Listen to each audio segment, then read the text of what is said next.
Okay, back again guys with a new video here, and I'm going to talk about a basic bushcraft fire kit and some different tools that I personally use when I'm instructing or just simply starting a fire when I want to do it the right way instead of just throwing gas on some lumber. So first I'm going to start out with part of the fire kit and some of the just miscellaneous things that we don't think about that we use.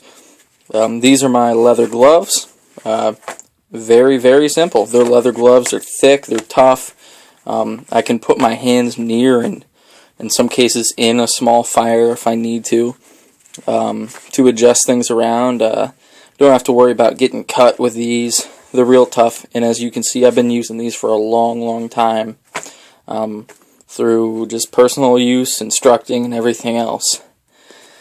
Right here's an old tackle box. I mainly use this just to keep some basically, useful things in. Headlamp right here. When you're setting up a fire and you need fire and it's dark, nothing's more valuable than one of these. Hands-free, wrap it around your head, and pretty self-explanatory.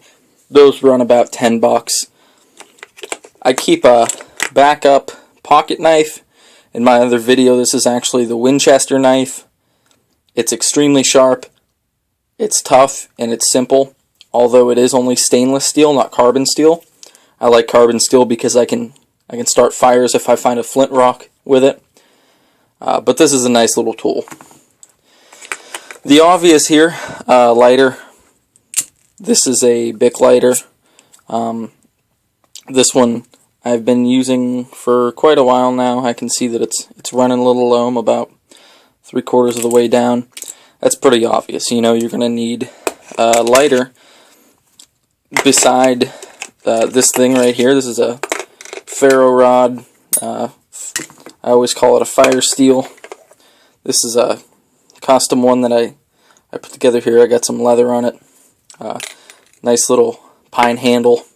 And of course I have my striker here, but usually I just use the back end of one of my knives, and that one's a pretty good fire steel. That's actually the Coughlin's fire steel.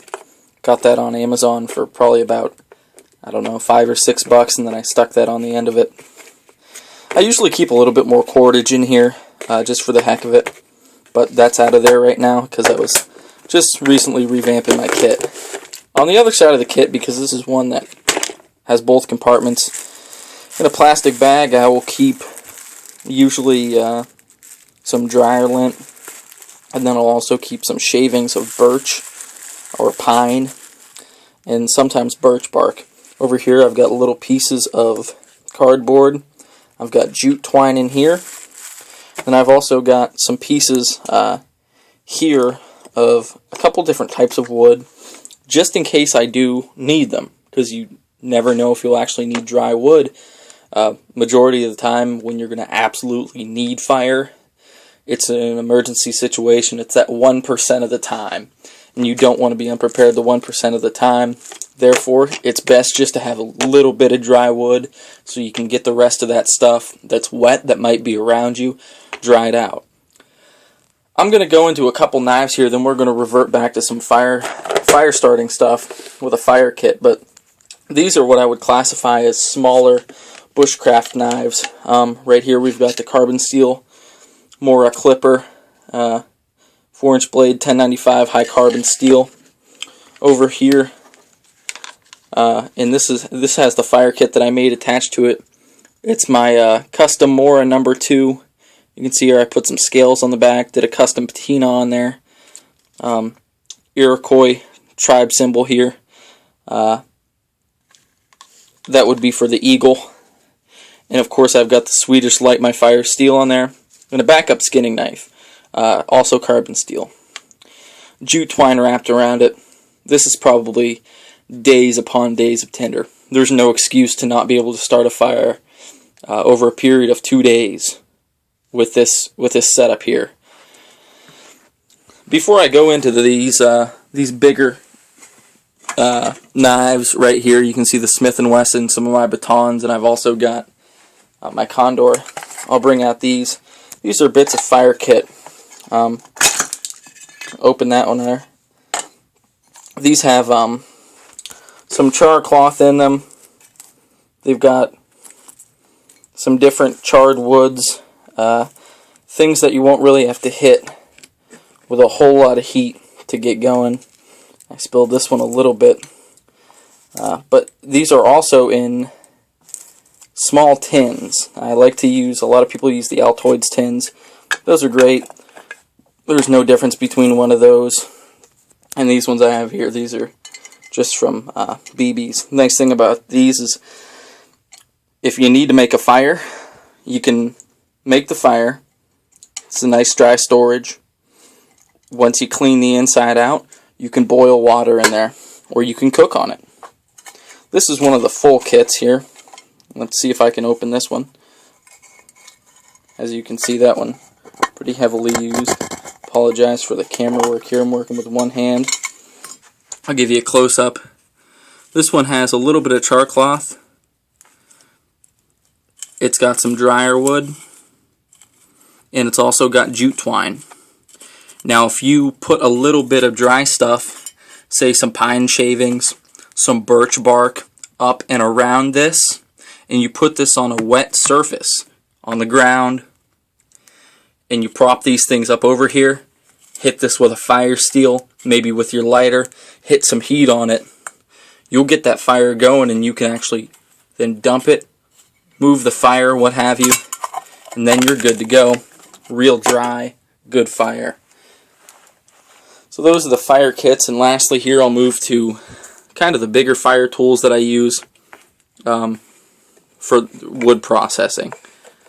This, of course, is my Condor bush loader. I did some custom scales on the back there. This one's chipped from just heavy use from batoning. I've got a lanyard on there. The nice thing about a lanyard that a lot of people don't understand is when you're chopping wood, hold half the lanyard, and you've actually enabled yourself to have a fulcrum point there that will give you a little bit more chopping power and leverage coming down if you're chopping branches or anything like that, instead of just having that small range of motion. 1095 high carbon steel, great knife. I've used the living crap out of it. The other tool I'll bring out here, it's actually the Smith & Wesson Outback. And this is, I still call it a prang. I forget the official name of it. I've actually recently got this, and I've just used it a whole lot. It's nice and heavy. It's got a thick stock of steel there. It's stainless, but it's a very, very thick tool. It's strong. It's got a nice rubber grip on it. I've put a little cord on there. But for the most part, this thing is just sick. You stick this in anything, really. Lastly, you can see the two batons I have here. Now, usually you would find a baton in the bush and use one, but these two are ones that I've been using for a while. This is just a piece of wood that I made on a bandsaw that for light batoning. I would use this one with the Moras. This one right here I also made myself. And this one's for kind of the heavier knives like that, or maybe you'd use it on a Becker. Something a little bit more, a little bit stronger and thicker. I don't like to do a whole lot of heavy batoning with these Moras because they aren't completely full tang. Something like the Smith & Wesson, you don't need a baton. You really don't. This has enough force that unless you're doing some really heavy stuff that you shouldn't be doing with this, you won't need a baton. But overall, there's personally my fire kit explained in a nutshell, and we'll see you next time.